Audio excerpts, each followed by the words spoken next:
Progressive Insurance. We're coming to you live from the Seaport District at Pier 17. Brought to you by Chase. and I got to tell you this. Key has been okay saying it so we can have some fun with it. There is no more of a diva position in the NFL than the wide receiver position. You've been able to say that. That's okay, right? In the NFL? No. Way to tell him that he's okay with us saying Quarterbacks more than wide receivers? Absolutely, 100%. Okay. They just don't get the criticism.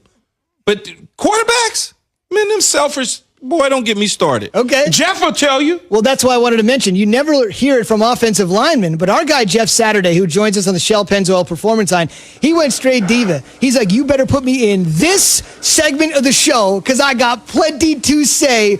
Don't cut me off. And Jeff is with us, the Super Bowl Zubin, champ. can you answer the question, Jeff? Go ahead. Who's more sensitive or more diva-like? Wide receivers or quarterbacks?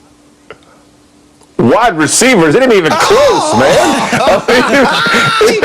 Okay, so you're gonna ask a guy. You're gonna ask the You guy. just told us to ask Hold on. him. No, I know I did. But you're gonna really think to ask this guy who protected quarterbacks for a damn living. Who's more sensitive? You're going to ask him that, and you really think he's going to go against QBs and Peyton Manning? Peyton Manning, one of his best friends, man. You think he's going to give you the goods on Peyton Manning and Aaron Rodgers? Come on, stop. Sounds sensitive, Key. No, I'm not sensitive. I'm joking. Jeff knows. Hey, listen.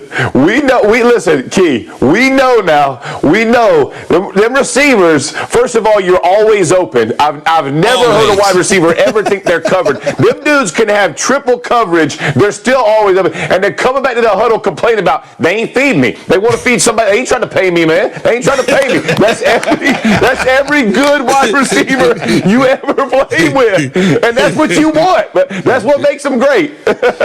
Oh, going back to the huddle and saying those things.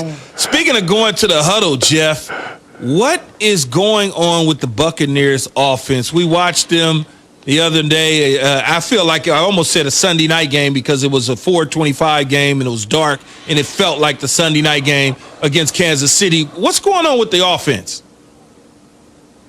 You know, listen, this is an offense that's predicated on protection first, right? Like when you think about the style that Bruce Arians has run and really what Tom Brady ran in New England is everything was based around protection, and you're just not seeing it right now. There's too many free rushers coming through. You know, Brady's not comfortable. You even saw the interception, and I think Tony Romo even made mention of it, right? He and the receiver, I think it was Evans, aren't on the same page. He's not turning around on the hot route or not separating enough or getting wide enough on his route. It's all of those things, but I would liken it back to they haven't practiced it, right? I mean, and everybody, here's the part that really bothers me. Everybody's like, oh, if they had motion, this would fix the problem. I'm not sure what brain trust thinks that's the truth, but you start motioning guys, you have no idea where the blitz is coming from, who's bringing what, who's responsible for what, and they haven't had time to practice those things. So, in my opinion, with what they're doing, they need to figure out, are we a throw hot team or are we a block it up team? And you made mention, right? I played with Peyton for a long time. He was a block it up guy. He wanted to know how every potential rusher was going to get picked up in our blocking scheme. Aaron Rodgers, just the opposite, right? He didn't care if a guy was coming free off the edge. He wanted to be able to manipulate the pocket, move out, and buy time. So there's completely two different styles. But I can tell you this about Tom Brady. He ain't a move it out of the pocket guy. That guy is 4 yards behind the center, and he's a statue. So you better figure out how to block this thing up and help this offense, because you can't make the throws down the field, and he's already not accurate doing it anyway, but you can't make those throws if there's guys in your face and trying to make those plays. It just doesn't fit. This week in the bye week, man, they got to work on that thing. I think that's really where it starts. Jeff, it just feels like every time I watch Tom in the past, when he had a legit running game in the play action, it just helped relieve, right? And he wasn't throwing a lot of deep balls too. How much of this do we need to put on Bruce Arians? I mean, I think the burden should be on all of them. I mean, listen, you're in it together, right? I mean, whether it's Bruce Arians and Leftwich and Brady and, I mean, Tom Moore, name all of them. Like, who, offensive line, like the whole group has to kind of own this. The one thing I would say about last week's game is Kansas City got to such a hot start. It was tough to even get the run game going, right? Because you're playing from such a deficit. But, they had 5 rushes the week before. I think it was the lowest ever in NFL history. Again, that's not going to bode well for this type of offense. And you make a great point. If you're going to have 2 tight end sets, at some point you have to be physical. You got to set the run game up. And they're not doing a good job. And I feel like it's one of those things, Jay, where they try to force what's just not there, right? And I don't care what kind of receiving core you have. At some point, you have to find rhythm. And when it's 3 and out and turnover, and you see guys, you see the pressure kind of that Brady's feeling and everybody's feeling. I mean, just look at how dejected he looks on the sideline. Like, that's not what you're used to, right? You're used to a guy coming over, hey, we're going to fix the problems. They're not doing that right now as a group, and I think they should all share in the burden. Oh, I had Evan in my ear. Sorry. That was our producer, Jeff. I'm sorry. I had our producer in my ear, and I was trying to listen to him and listen to you at the same time. Let me ask you about last night, though. What did you see from Carson Wentz to that offensive line of the Philadelphia Eagles? We know, well documented, they've had 10 different exchanges and groups and all those sort of things. They lead the league. We get all that. But what did you see from the quarterback? Yeah, he is not helping his own situation, right? So when you're getting sacks, that's offensive line, it's running backs, it's receivers running routes when they're supposed to break their routes off. But there's I don't think Wentz is confident in the game plan being called, so he's hesitant on the throws, right? And then he's been inaccurate on top of that. So now he doesn't want to let it go. He's trying to protect the football and not turn it over. Y'all made the joke about Levy, predicting an interception, and it's true, and I think Wentz feels that. So what's he going to do? He's going to hold the ball and just eat it, right, and take sacks. So you're going to see those sack numbers go up.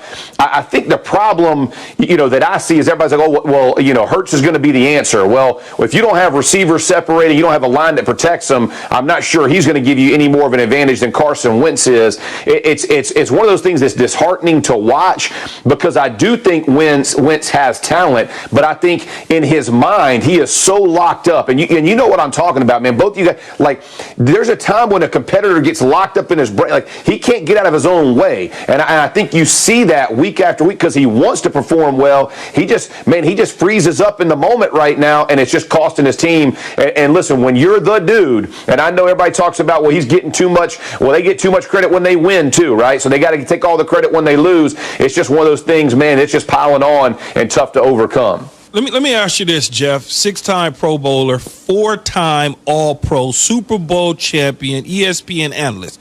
You hear me, right? You're listening clear. Yep. Who's responsible for those lack of weapons, players that are on the field? Is it the general manager and Howie Roseman, or is it the development from the head coaches and position coaches? Because these kids that are coming out of college didn't forget how to play football overnight. I could agree with you more, right? Like, I mean, I think, again, are you going to have a situation where guys don't produce? Sure, but I think they're few and far between where guys just, quote, can't play, right? I mean, you have to develop the guys who you're bringing in your locker room. And the other part that does, Key, and you and I both know this, is that's what builds your locker room, man. It's, guys getting on the field and excelling or having, that's the building blocks. Like, to try to bring guys in, that's okay if you're just trying to band-aid an issue or trying to kind of foster a little bit of a better roster, but you got to build it from the draft. And when you're watching this, like, where are the guys? I mean, and they made mention of they haven't drafted a Pro Bowler in 7 years or whatever it is. Well, some of that, man, there's some undrafted guys who have gone to Pro Bowls, right? Like, you're looking at one, like, you don't always have to be like, build your program from within and develop these guys. And that part is as much on the staff staff as it is on the front office. At some point, you have to develop the guys who are on your locker, and not always look to the next, or we're going to draft some other guy to replace him. The guys who are there have to effectively play, and there's just nobody who they're building, and that's a tough place to be in if you're the Eagles, man, because it looks like the whole organization is just kind of out of sorts. Mm-hmm. No question about it. He glossed over it, but we should mention Jeff went from undrafted to Super Bowl champion, and the Eagles need to find some of those diamonds in the rough the way Jeff accentuated his career as a champion. The Eagles are looking for those dudes. There's no doubt about it. I don't like Jeff no more. Why? Because he speaks the truth. Thank you, Jeff. You guys got a good win over UNLV last night. Congrats, man.